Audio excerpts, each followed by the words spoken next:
Welcome to Trench Diaries.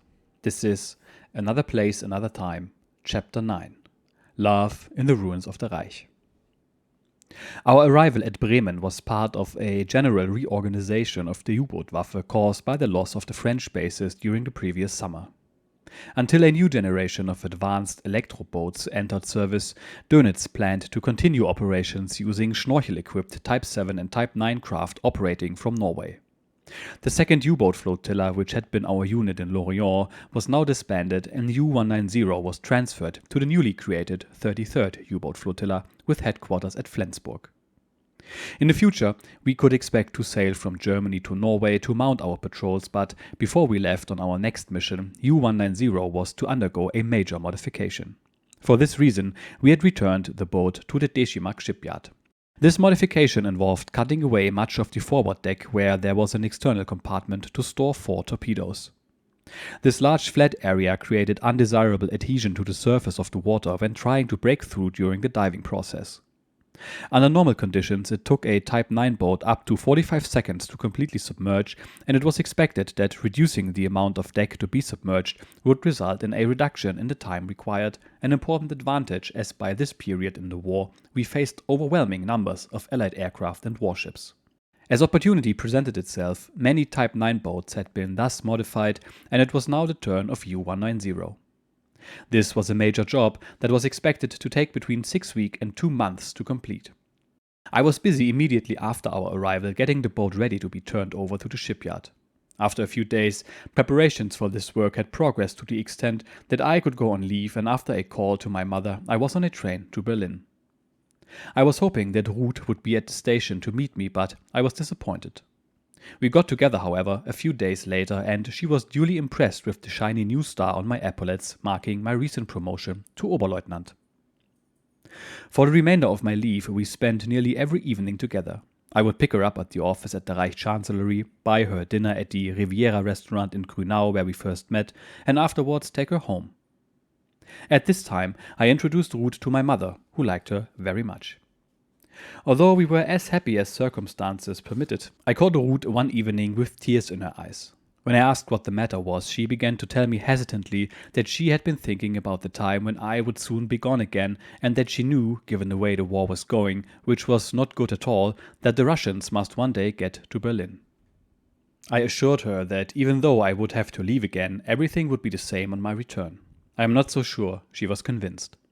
Such, however, is the resiliency of youth that at this time I visited the Oberkommando der Marine, the Naval High Command in Berlin, and applied for a transfer to the Kleinkampfverbände, the special attack units of miniature submarines and manned torpedoes, which had been formed under the command of Vize-Admiral Helmut Haie. The Kleinkampfverbände was an elite force, but, as is so often the case with such forces, often suffered high losses. Despite my own worries, I think I was searching for some excitement. Certainly, Ruth became very angry when she learned of what I had done, as, with good reason, she considered my current duties to be dangerous enough. During my last week in Berlin, I was glad that my father came home on leave for a few days. He too met and liked Ruth, but all too soon it was time to return to Bremen, and yet another goodbye scene ensued at the train station. My parting gift to Ruth was a copy of my diary of the siege of Lorient and the miniature U-Bootsabzeichen that I usually wore on my civilian clothes on leave. It was intended as a good luck charm for her while I was absent. Then the train started rolling, and there was just time for a last kiss. In Bremen, I found that the completion of the modifications to U-190 had been delayed, and it was now expected that the boat would not be ready for service until the middle of December. I therefore found myself with little to do. I spent a couple of days convincing my superiors that my presence in Bremen was superfluous, and fortunately I soon held a 10-day leave pass in my hands. This time Ruth met me at the station, and we were happy to see each other. However, I was not feeling all that well, and my mother insisted on calling our doctor, who diagnosed influenza and prescribed a week in bed, which was a disastrous turn of events. The only consolation was that Ruth came daily to visit. Inevitably, the time came to return to Bremen, and we parted once more at the station after I promised her that I would try and return for her birthday on December the 14th. Back in Bremen, I discovered that Deschimag had put back the modifications yet again, and the boat would not now be ready until January of 1945. Since the shipyard was handling this job, there really wasn't much for the crew to do, and we led rather a carefree life. I spent many a happy hour drinking with Herbert Rogge, who shared my rooming house. He had been our second watch officer on the previous mission, but had now become the first watch officer. I'm sure that sometimes innocent bystanders were worried about our ability to find our way home, but one of us was always able to function well enough to navigate a return to base. On one occasion, Herbert had to make a dedicated effort to keep me inside a moving streetcar when I was trying to abandon ship, while on another occasion it was I who had to sort out whose legs belonged to whom, and that in the middle of the Bremen Marktplatz. The consequences were usually king-size hangovers the next morning, which we attempted to cure, not always very successfully, with more alcohol. Between these misadventures I wrote long letters to Ruth. While the fairer sex played an important role in Herbert's plans and activities, I had, to my own surprise, renounced other women altogether, as I did not want Ruth to have any reason for complaint. Apart from my rather harmless flirtation with Janine and Lorient, I had actually been leading an admirably unblemished life in that respect. On December the 12th, I got a lucky opportunity to travel to Berlin on Navy business. When I arrived, Ruth immediately dragged me to a photographer's studio to get some formal portraits done. The following morning, my CO, Oberleutnant zur See Reich, arrived in Berlin, and I accompanied him to the UFA, Germany's largest film production company, where, through Ruth's connections, they agreed to produce a great number of prints of photographs taken on our last patrol. At Ruth's invitation, we had lunch with her in the cafeteria of the Reich Chancellery, where the sight of two uniformed naval officers must have been rare, as we attracted many interested glances.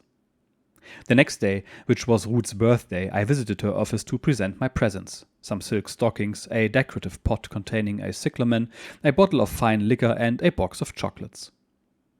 Any plans on my part to deliver the fine speech I had prepared for the occasion were interrupted, however, by numerous telephone calls and the arrival of a Luftwaffe major who wanted to wish Ruth a happy birthday and was only got rid of with great difficulty. To my annoyance, I found that Ruth had many admirers. A few days later, my plans to take her to dinner were frustrated by her wish to invite an old flame to join us, a former lieutenant in the Heer who was badly wounded on the Eastern Front. At her office a few days later, while I was in the middle of trying to convince her to spend the Christmas holiday with me in Bremen, our conversation was interrupted by yet another admirer, this time a Luftwaffe officer who was passing through Berlin and took the opportunity to just pop in and say hello. This was about the last thing I needed, as I myself was leaving in a few hours, but Ruth did accompany me to the station, where we said goodbye for the fourth time, but with the hope on my part that we would be together for Christmas. In Bremen, I got caught up in all kinds of festivities, including the commissioning of new boats and celebrating comrades' birthdays.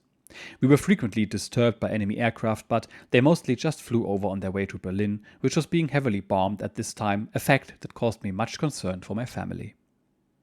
I was always glad when, via a telephone conversation arranged by Ruth, who, unlike most Germans, had access to the government phone system, I could calm my worries about my family suffering in the incessant bombing raids. Christmas was now approaching, and the officers of U-190 began to make preparations for the holiday. We reserved a hall in the U-Bootheim, which was a club and billeting establishment for U-boat personnel on leave, for a crew party to which the ladies of the crew were invited. Among them was Ruth, for whom I managed to get a military permit to use the railway system. On December the 23rd, the sister and fiancé of our CO, Oberleutnant Reich, arrived for the festivities, and that evening Reich, Herbert and I sat with the ladies waiting for a courier who was expected to deliver the prints from UFA. With painstaking efforts, Reich had fabricated a small photo album for each of the nearly 60 men in his crew, into which we would paste 50 photos taken during our last patrol. When the courier finally arrived, we began this laborious task, which was only completed by noon on Christmas Eve. We were dead tired, but there was no opportunity for sleep, as Herbert and Reich had to finalize the preparations at the U-Bootheim, while I had to meet Ruth at the station. Her train was late, but finally it arrived. I had arranged for her to stay in the house of a relative of the Reich family, and after she had changed at that place, I accompanied her and Reich's sister and fiancé to the U-Bootheim for the party. Since there were no streetcars running, we had to walk all the way, and it took almost an hour. When we arrived, everyone was assembled and waiting. The candles on the Christmas tree were lit, and a festive mood filled the hall. Reich made a short speech, and then we enjoyed an opulent meal, followed by cake and punch. The crew, dressed in meticulously clean dress uniforms and wearing their decorations, looked terrific and were on their best behavior, although the younger sailors were a bit shy in the presence of the ladies. The high point of the evening, of course, was the appearance of Sankt Nikolaus, who, with a long white beard, a heavy sack on his back, and a switch in his hand, intended for use on the officers, looked absolutely genuine. When he made his entry speech, only the crew recognized the voice of our number one, Bootsmart Alois Feldbauer, who had a gift for everyone, which he presented along with suitable personal remarks. At about 8 p.m., the official part of the festivities ended, and the second watch officer, Lieutenant zur See Werner Müller, who had recently been assigned to U-190, assumed the role of Master of Ceremonies. Reich, Herbert, our ladies, and I now left to have our own party and also to give the sailors a chance to let their hair down. As our navigator, Obersteuermann Dombrowski, was alone at Christmas, we invited him to join us at the house where Ruth was staying and where we had another exchange of gifts. Ruth presented me with a beautiful framed picture of herself, which I really appreciated, while the navigator received a lovely little doll for his daughter that she had brought from Berlin. We sat around the tree in the light of the flickering candles until late into the night, and so passed Christmas Eve 1944 for the crew of U-190. On the following morning, Reich, Herbert, and the ladies left for Hamburg, from which place Herbert would continue on to Berlin. I had a pass for Berlin, but the next train that Ruth and I could catch did not leave until the following day, so we remained alone in the house. Ruth felt uncomfortable about this because she feared that people might talk, but I, of course, was delighted. Next morning early, we went to the station. We got 2 good seats side by side, and by mid-afternoon we were in Berlin, where I took Ruth directly to her parents, who were glad to get their daughter back safe and sound. The evening before my return to Bremen I spent at Ruth's home. She was planning to celebrate New York's Eve with her brother in Kuhnrau in the Altmark, and I suggested she accompany me in my train as far as Salzwedel, halfway to Bremen, and then change for Kuhnrau. Just before Rogge and I returned to Bremen, she showed up with a travel bag and squeezed herself between us, and we had a fun-filled trip as Herbert regaled us with many amusing stories. We soon reached Ruth's destination, and once more we had to say goodbye. Back in Bremen, Herbert and I went in desperate search of a suitable New Year's Eve party to crash. On the morning of December 31st, 1944, however, I had a brilliant idea. I suggested that I sign 2 passes for Herbert and me, and we could then take off for Berlin and be back before anyone noticed our absence. He agreed with this stroke of administrative genius, and I immediately called Ruth and arranged to meet her in Salzwedel. At the train station, I was worried that the ever-watchful Kettenhunde, which means chained dogs, parlance for military police, would carefully inspect our passes and discover that the bearer of my pass was also the same officer who had signed it. Fortunately, there were no problems. Ruth was waiting in Salzwedel, and the 3 of us continued on to Berlin. I managed to convince Ruth that her going home first would be an awful waste of time, and after some hesitation, she agreed. Herbert was dropped at the Friedrichstraße station, and then we continued on to Blankenfelde. Ruth and I celebrated New Year's Eve with my mother and her lady friend from next door. At midnight, we toasted the new year, 1945, and wondered what it had in store for us. Certainly, the future did not look good for Germany. In the west, the Allies had pushed our forces out of France and most of the Low Countries and were poised on the Rhine, ready to invade our territory. A few weeks before, our army had mounted a counter-offensive in the Ardennes, but its progress, at first promising, now appeared to have bogged down. Matters were even more serious in the east. The Soviets, who had launched great offensives during the previous 6 months, were on the borders of Germany, and although the Eastern Front was currently static, everyone knew that this was just a lull before the storm. We pushed all this out of our minds and tried to be as happy as we could, as we knew not what the future would bring. In honor of the moment, I decided to go outside and fire a few rounds from my service pistol, a Mauser 7.65mm automatic, into the winter sky. After the first shot, I handed the weapon to Ruth, but when she tried, it jammed. Disappointed, we returned to the house just as the telephone rang. It was Herbert wishing us a happy new year, and it was clear that he was not suffering any great pain either. Ruth and I took a short walk through the winter landscape. We stomped through the deep snow and dropped in at the home of the parents of Ulrich, my best friend from the school days, who had failed to return from a reconnaissance flight in the Arctic to present his mother with our best wishes. However, when Ruth and I, the picture of carefree happiness, stood before this sorely afflicted woman, the tears welled in her eyes as she would never again see her son and would never have a daughter-in-law. In vain I tried to cheer her up, but eventually we walked back home, somewhat depressed. When Herbert and I returned to Bremen, we found our absence had not been noticed. The following week, the shipyard's work on U-190 was approaching completion, and it was clear that we would soon be returning to sea.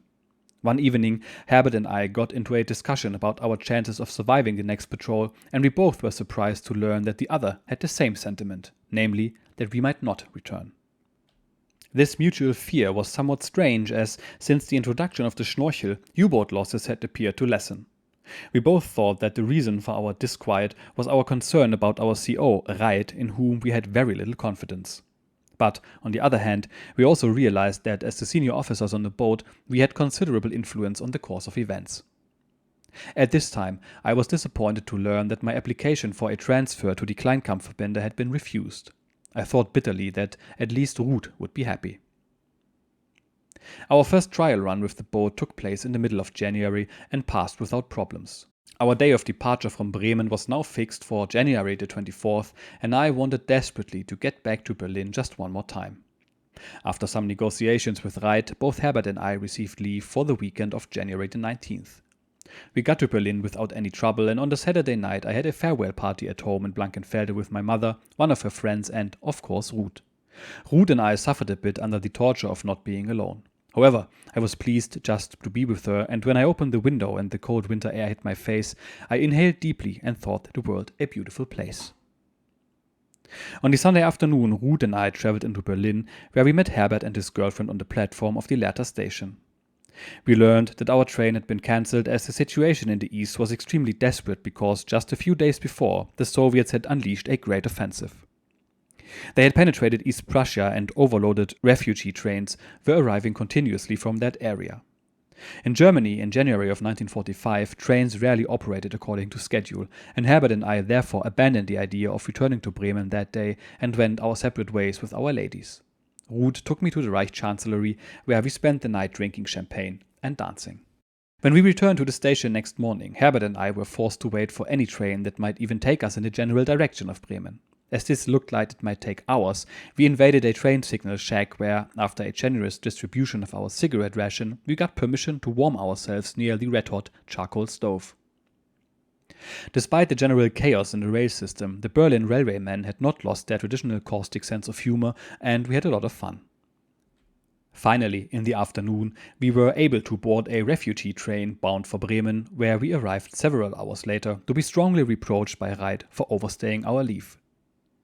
We now became very busy as we prepared the boat for the next patrol. We took our provisions while the workers of the Deschimag yard were still putting the finishing touches to the bow modification. Shortly after 2 p.m. on January 24, 1945, we cast off and passed through the Kiel Canal to Kiel to load fuel, ammunition and torpedoes. Kiel was crowded with refugees who were constantly arriving by ship and train. The situation in both the city and naval base was very disorganized, and the harbor was filled with warships waiting for orders, and almost every day brought air raid warnings. Under these circumstances, we were informed that it would be at least a week before we could load torpedoes.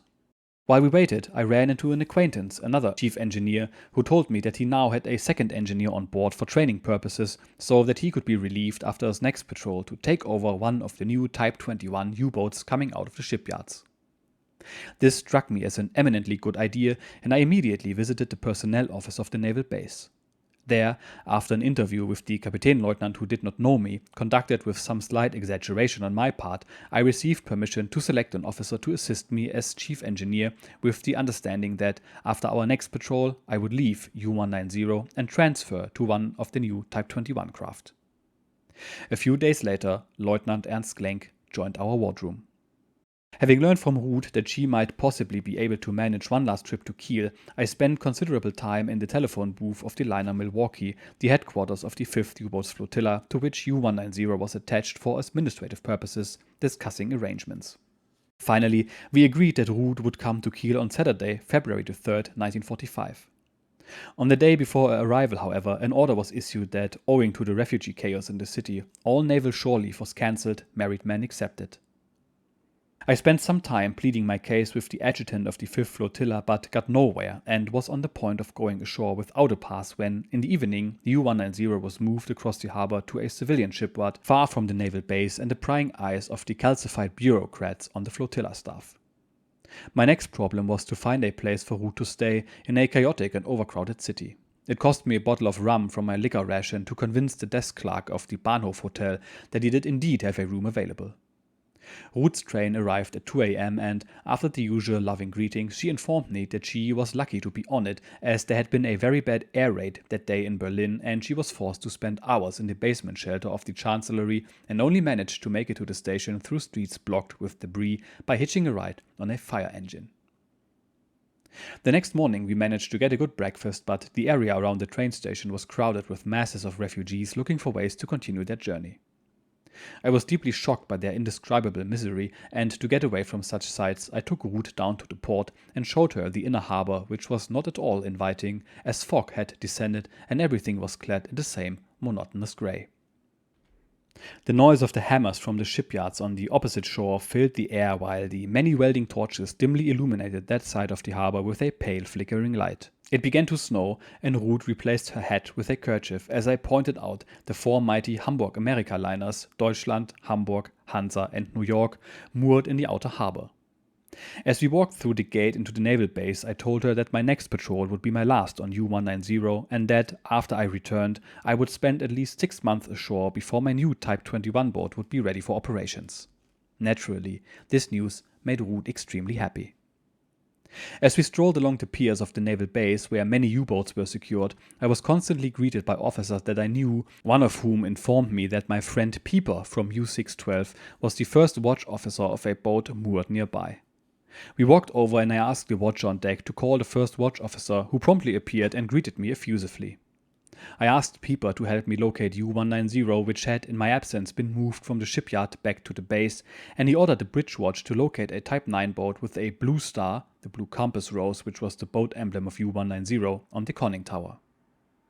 The watch scanned the harbor for a few minutes and then reported my boat's location, which was not far away. We bade goodbye to my friend and continued on to U-190, which appeared totally deserted. The bridge watch informed me that the crew had gone to the Milwaukee to hear an announcement.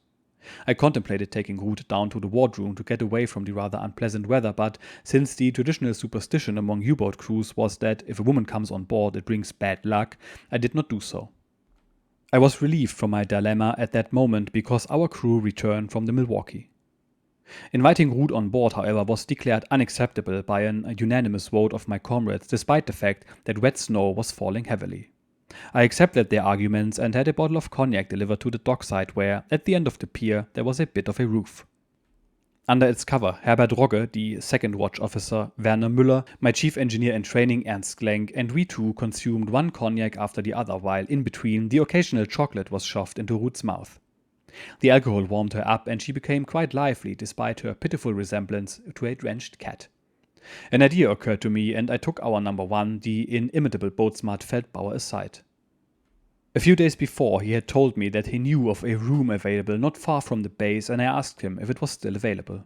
He replied that he could find out, but he had pressing duties to perform, so I asked Herbert if he could spare Feldbauer for a few minutes, and the first watch officer, who was more interested in entertaining Ruth than his job, immediately granted permission. Feldbauer returned in less than 30 minutes to inform me that the room was available and that the landlady was expecting us, and coffee was on the stove, awaiting our arrival. Ruth and I therefore said goodbye to the officers, and together with Feldbauer we went to the room, which was in a house on nearby Knorrstraße. En route, Ruth was not pleased to learn from Feldbauer that the only way he was able to procure the room was by telling the landlady that it was needed not for a single woman but for a married naval officer and his wife, although I assured her that in this regard I was totally innocent. The landlady, a pleasant woman, was not suspicious, however, and proved very solicitous about the poor, bedraggled young naval wife and served us coffee.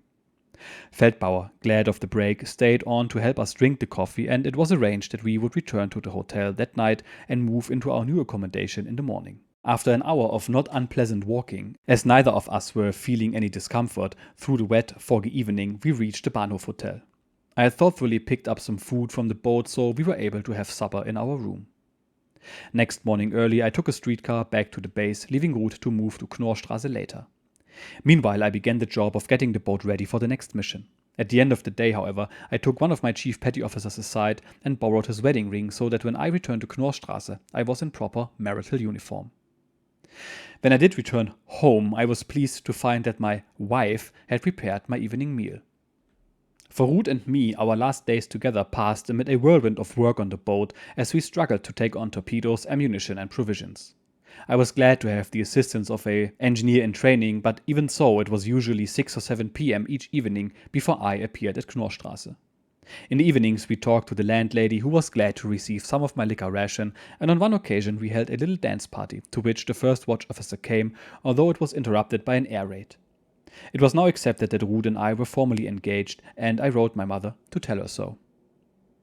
The time approached when the crew of U-190 had to return to the war after our pleasant 4 months break. Our original departure was scheduled for Friday, February 9, 1945, but after loud protests from the crew, since German sailors considered it unlucky to sail on a Friday, it was postponed to the following day.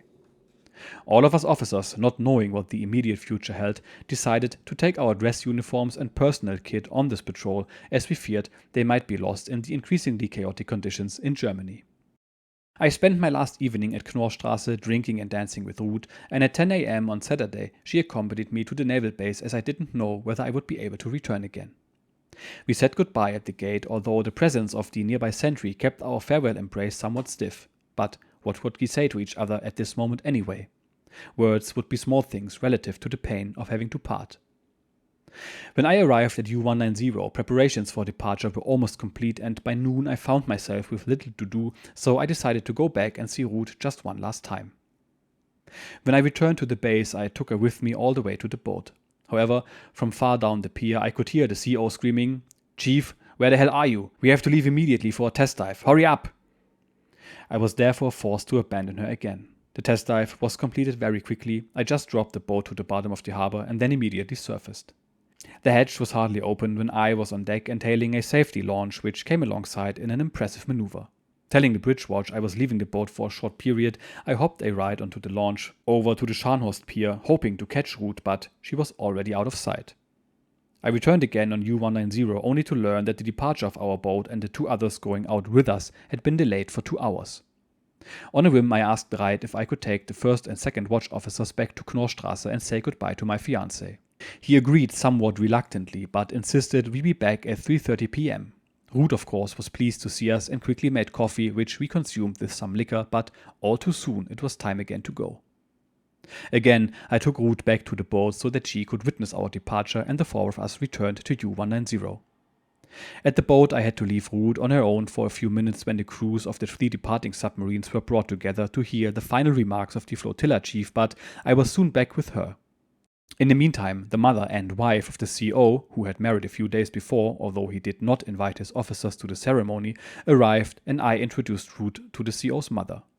As the 2 other boats began hauling in their lines in readiness to depart, we stood together on the pier beside U-190. Then it was our turn. I reported the boat ready to the flotilla engineer before becoming the last crew member to go on board. The gangway was removed and, accompanied by a stirring military march played through our bridge loudspeaker, we cast off. The diesel sprang to life, spitting and rumbling, and we eased out into Kiel harbor and headed for the open sea. Glancing back from the bridge, I watched the pier getting smaller, but for some time I could see Ruth waving until only her white handkerchief was visible, and finally even that disappeared from view. A somewhat different episode today. Before I commence the after-action report, sorry again in case there is some echo in the background, as I'm on vacation and recording this in a hotel room. Vacation is the perfect segue as well, as we heard about the relative normalcy in the author's life, despite this being Christmas of 1944 and the war will be over in about 6 months. He travels to Germany on the regular and gets to see his fiancée many times, just as if there was no war going on at all. He even gets to celebrate with his crew and has to face St. Nicholas as well.